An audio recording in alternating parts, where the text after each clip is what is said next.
Klimatologai praneša, kad šeštadienį Šiaulių ir Kelmės rajoną talžė ne vienas, o iš karto 2 viesulai. Savivaldybės atstovai, draudikai ir mažiausiai 15 nukentėjusių šeimų skaičiuoja milijoninę žalą. Kai kurie žmonės liko be namų, be stogų, be ūkinių pastatų ar kito turto, su niokotais kiemais ir laukais. Tvarkyti imtas ir stipriai nukentėjusį Burbaičių piliakalnį Kelmės rajone. Viesulas išguldė ištisą mišką. Paskutinį kartą tokio stiprumo viesulas Lietuvoje buvo įsisukęs Širvintose prieš 43 metus. Tąkart gamtos stichija kilnojo pastatus, traktorius ir net arklius. Klimatologai perspėja, kad audra dar gali smogti ir šią savaitę. Net neįsivaizduoju, kokia čia jėga turėjo būti. Ąžuolai susukti. Neatsistebi viesulo padariniais Burbaičių piliakalnį apžiūrėti atvažiavęs Alvydas. Neatsistebi ir vaizdais Facebook'e dalyjasi ne vienas Kelmės rajono gyventojas.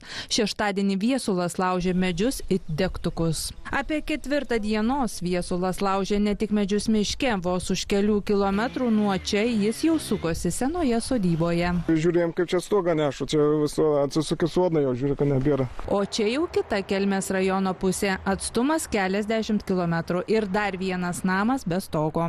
Šeimininkas Rimgaudas rodo, kur skraidydami smigo šiferio lakštai ir kas liko iš didžiulių šalia namų augusių eglių. Ką tu ištrauks? Niekaip. Pažiūrėk. Kokia eglė buvo didžiausia? Kaip nurovė? Rovė ir eglę ir stogą. Va taip, į kampą atsitupiau, prie pečiaus, akis užmerkiau, užsidengiau ir tik biškį patraukiau, matau, kad šiperiai skraida ir viskas. Kiek aš kalbėjau su žmonėmis, kurie matė tą procesą, kad, žodžiu, tas sūkurys, tie sūkuriai buvo 3-4, paskui jie jungėsi į vieną. Viesulas pasiekė ir Vabalninką, žmonėms pavyko įamžinti, kokiu greičiu prie namų artinosi galinga gamtos stichija. Nuo Panevėžio iki Vabalninką, ten yra kažkas 25-30 km tas atstums, į kelią ten remontuoja. Ten kelių visokias tos pušės, viskas jau prapjovė, tik tai, ką mašinas pravažiuoti. O tuo metu valandą vėliau jau kitas, kaip nustatė orų žinovai, viesulas formavosi Šiaulių rajone. Ir ten šlavė nuo kelio viską, kas gyva, nepasigailėdamas ir žmonių, sužalota moteris ir 5 berniukas. Šiandien ko nelabiausiai nukentėjusio Einoraičių kaimo gyventojai tvarko pasekmes. Į konteinerius deda griuvusių pastatų nuolaužas. Haroldo šeima viena iš 15 nuo stichijos nukentėjusių stipriau. Nuostoliai šeimai milžiniški. Nuostoliai tai dideliai.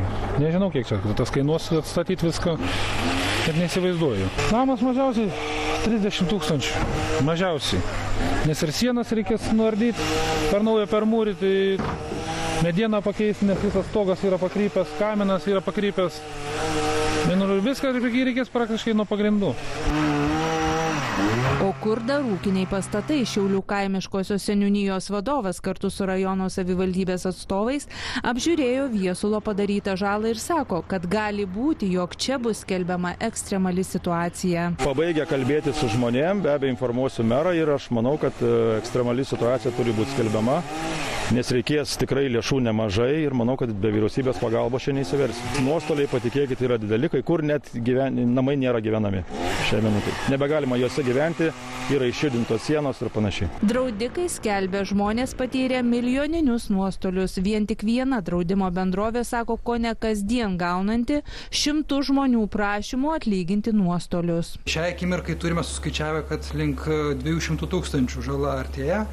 Bet reikia pasakyti, kad žmonės palaipsniui tą žalą registruoja ir kai bus tikriausiai vertinus ir didžiosios žalos, kur Šiaulių regione ir gyvenamieji pastatai, ūkiniai pastatai nukentėjo, tai ta suma gali priartėti ir prie 500 000. O kol kas žmonės pagalbos prašo internete. Karolina viena iš tokių, mat po viesulo jos namas tapo visiškai netinkamas gyventi. O štai klimatologai paaiškina, tokia gamtos stichija skirstoma pagal 6 skales. Lietuvoje pagal griaunamąją galią susiformavęs viesulas priskirtas 2 kategorijai. Vėjo greitis galėjo siekti 50-70 m/s. Panašus viesulas Lietuvoje pas paskutinį kartą fiksuotas prieš 43 metus 1981 Širvintose. Buvo griauti pastatai, pakelti net traktoriai į orą. Į orą tuokart kilo ir arkliai. O štai apie Šiaulius panašaus stiprumo viesulas sukosi 2011-aisiais Ginkūnų apylinkėse. Sinoptikai nuramina, bent artimiausiomis dienomis nieko panašaus nesulauksime, bet audros bus. Rytoj bus kaip ir aukštesnio slėgio sritis lems Lietuvos orus, tai saulės neuždengs tie debesys, turėtų įkaisti būtent rytoj oras iki tokių aukštumų, o po to 1-2 laipsnių vėsiau, tai ketvirtadienį dar tikėtina, kad bus aukščiausia temperatūra iki 30, pajūryje keliais laipsniais vėsiau, ketvirtadienį jau turėtų būti pajūryje iš vis mažai gal tarp 20-22, penktadienis, šeštadienis toks šiek tiek vėsesnis. Tokia lietuviška vasara labiau. Tik štai turime pratintis, kaip sako orų žinovai, kad vadinama lietuviška vasara jau traukiasi iš Lietuvos. Ir jau netrukus bus visai normalu, kad termometrai rodys ir 30 karščio, o ne 24, kaip esame įpratę. Iki rinkimų